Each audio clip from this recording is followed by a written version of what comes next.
Hi, welcome to Anaprime Recap.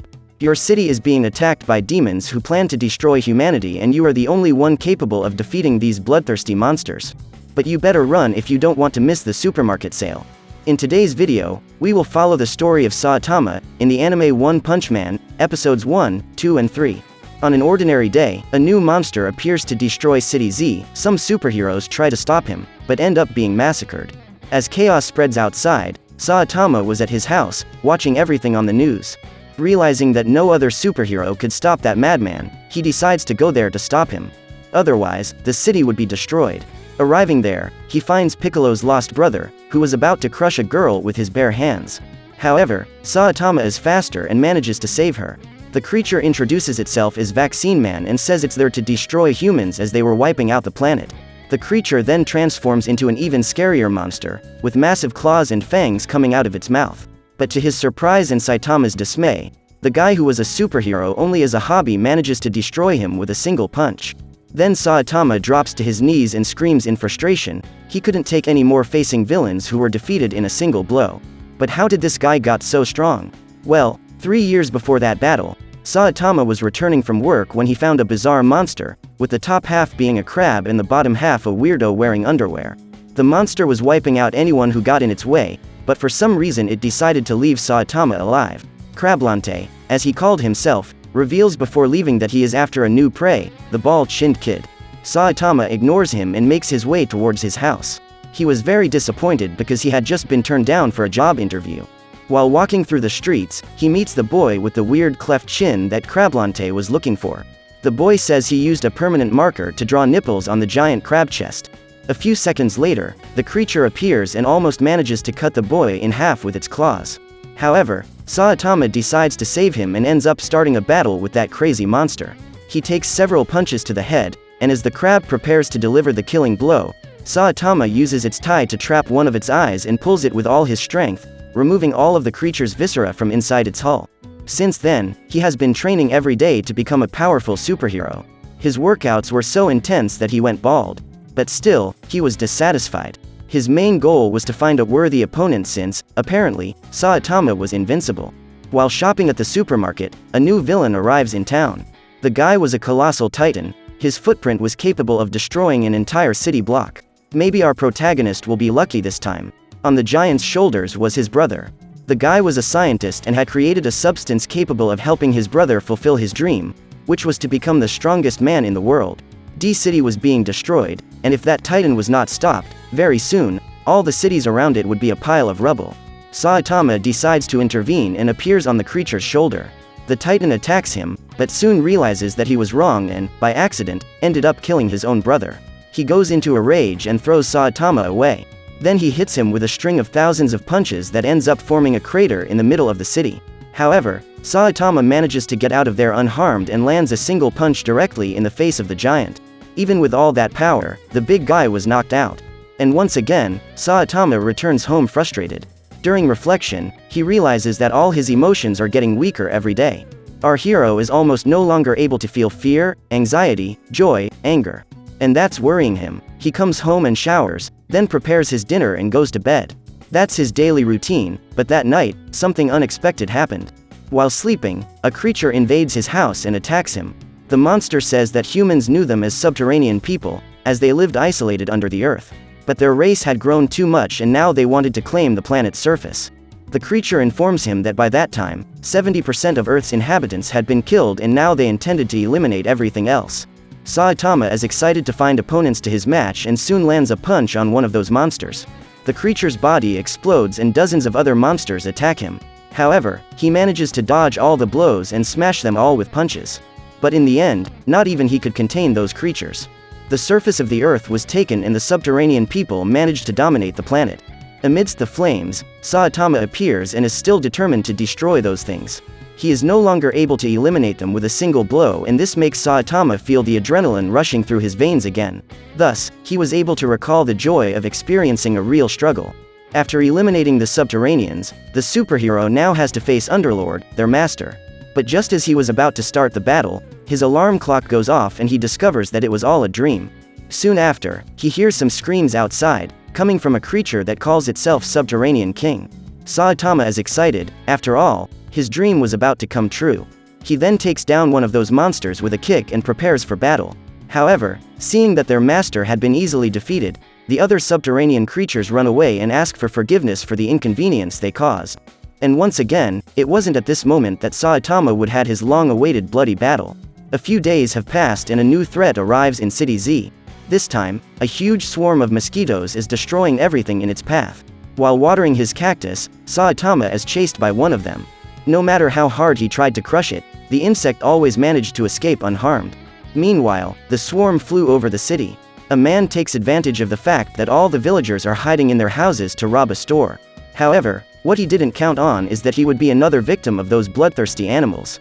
The criminal is literally eaten alive. The creatures suck all his blood and all that's left is a mummified body. After feeding, those creepy mosquitoes inject their blood into the body of a woman who apparently controlled them. Soon after, she suffers an attack by a cyborg named Genus. The woman orders her bugs to attack the guy. However, as they approach, they are immediately incinerated. After defeating her subordinates, Genus attacks the creature in a brutal fight, where he ends up losing one of its arms. But the cyborg doesn't let it go and rips the monster's legs off. She tries to escape to regain her strength and soon receives blood from other mosquitoes that were feeding on animals in the forest. Genus finds an opportunity to destroy her while she is still weak, but is surprised by Saitama, who appears running through the streets after the cursed mosquito that was annoying him. The insect queen takes advantage of this distraction to attack them and Genus uses all his strength to burn that giant swarm. As a result, much of the city was destroyed. However, the cyborg had already made sure that there were no other living beings within a radius of 500 meters, except for that bald man who appeared minutes earlier. Genus is surprised to discover that the man was still alive and terrified to realize that that woman, in addition to having survived his most powerful attack, was even stronger than before. She launches Genus into the air and uses her attacks to shred the cyborg. While free falling, he realizes that he was careless and would now no longer be able to defeat her. Due to his conditions, the only thing he could do to annihilate the enemy is to self-destruct. But just as he was about to complete this final attack, Saitama slaps that crazy woman and destroys her immediately. At the end of the battle, Genus asks the name of that superhero who saved his life and says he would like to be his apprentice. The next morning, the young man appears at his newest sensei's door. Saitama invites him in and states that he is not looking for disciples to follow him. He is also surprised to see that Genus is whole again and the young man explains that since he is a cyborg, parts of him can easily be replaced. Genus also tells how his body got that way. 4 years ago, when he was still 15 years old, a crazed cyborg attacked his town and killed almost all the residents, including his family.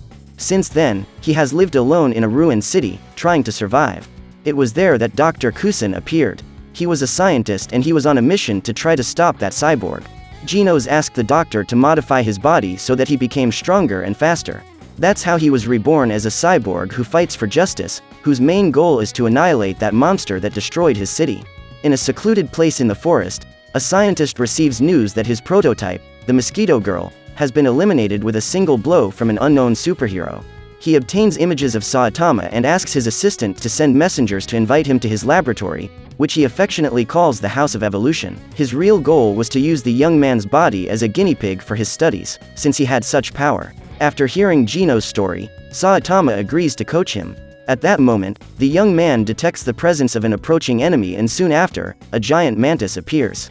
But it doesn't last long. Saitama is annoyed at having his roof destroyed and blows that bug's head off. Outside the building, 2 other guys were waiting. Genus detects them and sets out to attack them. However, when he arrives at the location, his master has already shot those guys down.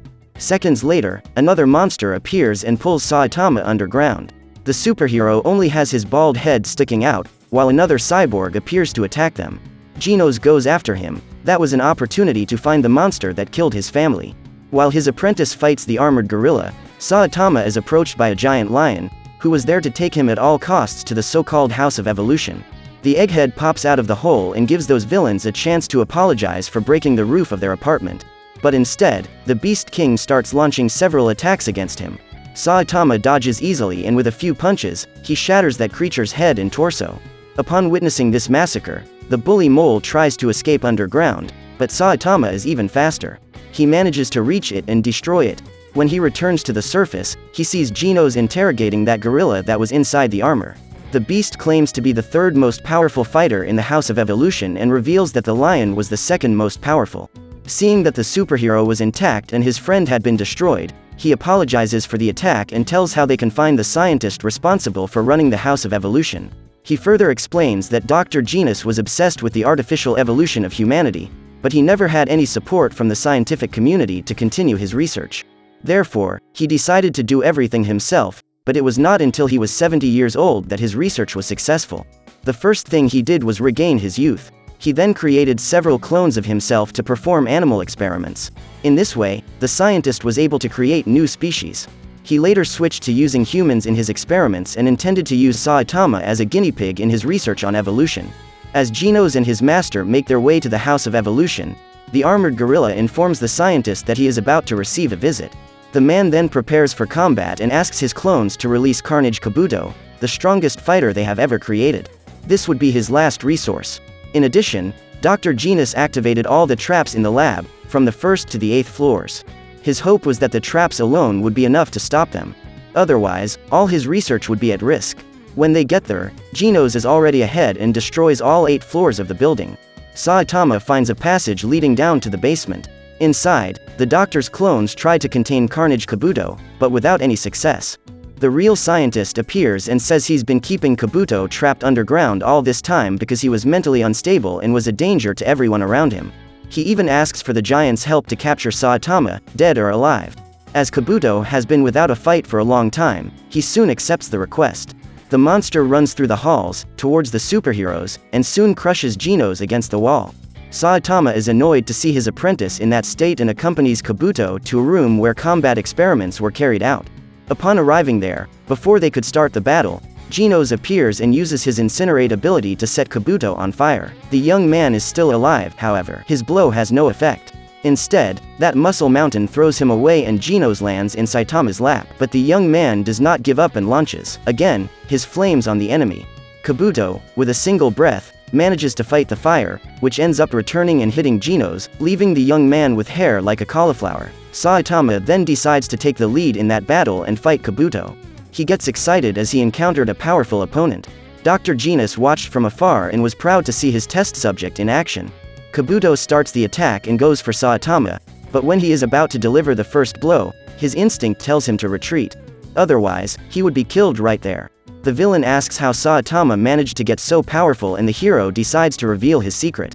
Genus asks him not to give that information to the enemy, but his master is determined to tell him what he did to develop such strength. Saitama says that in order to become as strong as he is, one must follow the same intense training that he followed. 100 sit-ups, 100 push-ups, and 100 squats every day. Then a 10-kilometer run. In addition, it is necessary to have 3 meals a day and never, ever use air conditioning in summer or heating in winter. This will serve to strengthen your mind. According to him, it is necessary to go bald from training so much. This is the only way to become truly powerful. After hearing this, Genus is displeased. He doesn't believe that to be the secret of his master's strength. After all, this was nothing more than an ordinary workout routine that anyone can do. Saitama is upset to hear Genus call him a liar and says that even if the young man doesn't believe it, that's exactly what he did to become so strong. Meanwhile, Kabuto transforms into a soul-eating demon. When it gets that way, he loses control for a week and feels an insatiable thirst for killing. Kabuto promises that he will eliminate Saitama and then go to the city to carry out his massacre for the next 7 days. He lands a sequence of punches at the superhero, launching him to every corner of that room. While receiving all the attacks, Saitama realizes that something is wrong. He's forgetting something. The boy then remembers that it was Saturday, the sales day at the supermarket. Saitama is furious at having lost the sales and smashes Kabuto's head off to release his anger. Even after the fight, he continues to scream in disappointment, but Genus reminds him that the sales would go until 10 p.m. and it was still 6 p.m. If they left at that moment, they would still be able to take advantage of the sales. Quickly, Saitama and his apprentice run to the supermarket and Dr. Genus decides to abandon his research on artificial evolution. After all, none of his creations would come close to the power of that superhero. So what did you think of this anime? Leave it in the comments below. And if you liked the video, like and subscribe for more anime recaps. See you next time.